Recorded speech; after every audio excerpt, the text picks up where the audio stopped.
Baik, yang kedua, nafs ya. Apa itu yang akan terjadi pada dirinya? Yang kita sebut syahwat. Kalau bahasa kitabnya ma'lufatil adiyah, yaitu syahwat. Ini bahasanya kita udah mudahin ya. Jadi hijabnya nafs adalah keinginan-keinginan. Kalau bahasa kitab ma'lufatil adiyah, kebiasaan-kebiasaan yang kita suka. Nah, ini bahaya nih teman-teman, hati-hati. Syahwat mata, masuk nonton, kita kan senang nonton semua, termasuk saya. Ya kan? Kita senang lihat yang bagus-bagus, yang bening-bening, sama semua. Nah, ini hijab mata ini udah. Ya. Nah, keinginan untuk melihat itu, nah, dia udah masuk ke nafs. Itu versi yang rendahannya. Ada yang agak menengah dikit. Pengen jadi orang hebat, pengen jadi dokter. Nah, itu nafs juga tuh. Pengen jadi magister, jadi Sidi Musa. Agak lebih soft dikit, bab nur. Kalau tadi zulumat sama dunia. Kalau gelar-gelar kan dunia. Kan ada orang yang bangga, gue pimpinan preman. Nah, itu zulumat ya. Ada yang dia terhijabnya manur. Sama ini sama ketipunya. Pengen jadi mursyid. Hati-hati lah ya. Pengen jadi ustaz. Nanti banyak pengikut. Makanya dia bilang, subscribe dong. Yang tadi itu. Ya. Jangan lupa. Follow. Allahu Akbar. Salah nggak? Nggak salah. Tapi Allah kan mandang isi dalam. Apa niatnya? Kecuali dia niat. Kita harus begini Ustaz. Kenapa? Di luar orang-orang udah begitu. Masa kita yang insya Allah benar kan gitu. Masa kita nggak begitu? Ya udah ngeles deh. Boleh nggak apa-apa. Niatnya apa kan? Innamal a'malu bin tergantung niat. Baik. Jadi ini apa syahwat mulai dari syahwat yang zahir, antara zahir dengan yang tidak zahir, yang tadi ya kedudukan-kedudukan gelar-gelar duniawi, lalu kedudukan-kedudukan dalam agama. Pengen jadi mufti, pengen jadi penceramah, pengen bisa debat ngalahin salafi itu nanti itu tuh. Jadi antum yang belajar ini sama saya, belajar sama ustadz siapa, niatnya ingin debat salafi, itu masuk ke bab ini loh.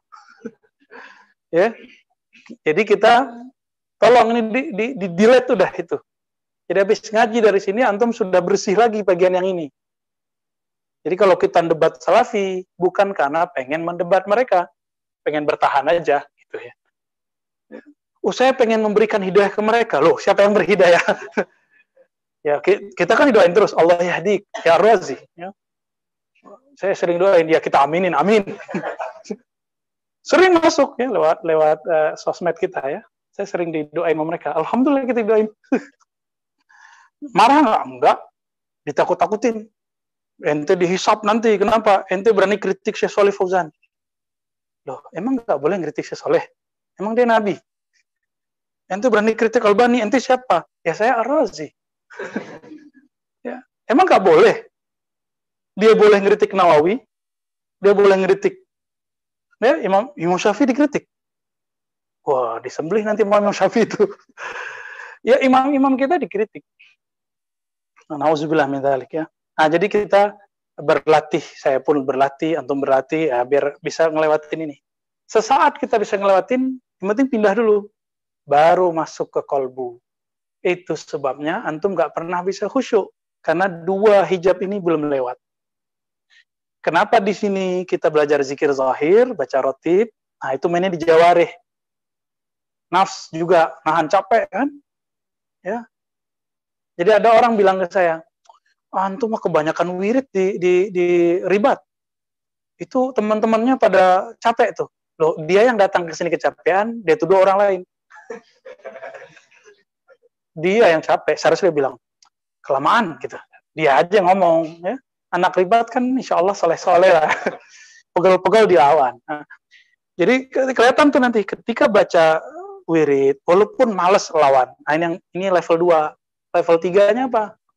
Ketika sudah mampu melewati hijab jawari, hijab syahwat. Syahwat ini kan kalau di akal pikirannya macam-macam, pengen debat tadi ya. Nah, kalau itu sudah lewat, baru masuk ke khusyuk level pertama.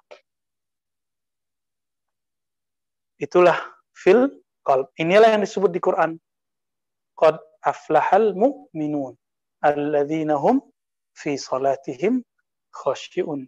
Khusyuknya. Jadi jangan mulai khusyuk itu dari bab jawarih. Dari bab fisik. Bajunya benerin, bagus. Nah, itu mah biasa. Khusyuk itu dimulai dari kolbu. Tapi prosesnya tetap dari luar. Ini barengan semua ini. Ya. Kemudian nafs. Mencoba ngelawan. Maka antum coba rasakan. Kalau di saat kita puasa, tapi nggak bernafsu makan loh ya. Itu sholat itu enak rasanya. Cobain aja. Kalau bener nih ya. Puasanya zahir batin. Ini ciri kalau bener nih puasa. Pas berangkat kerja atau ke kampus, terus ngeliat yang cakep-cakep. Cewek cakep, cowok cakep. Matanya pengen jelalatnya, atau hatinya bilang, hei, kamu lagi puasa loh. Akhirnya mata kita kemudian kita arahin ke yang lain. Oh, berarti antum bener puasa. Tapi kalau mumpung lah, ya secara batin, puasa kita rusak. Tapi rusak di batin bisa diperbaiki. Kembali ke tobat. Kalau rusak zahir, makan, minum. Nah, ini perbedaan di nafsiyah dan di jawarih. Ya, jadi udah batal nih di dalam, kita makan aja deh, nggak begitu.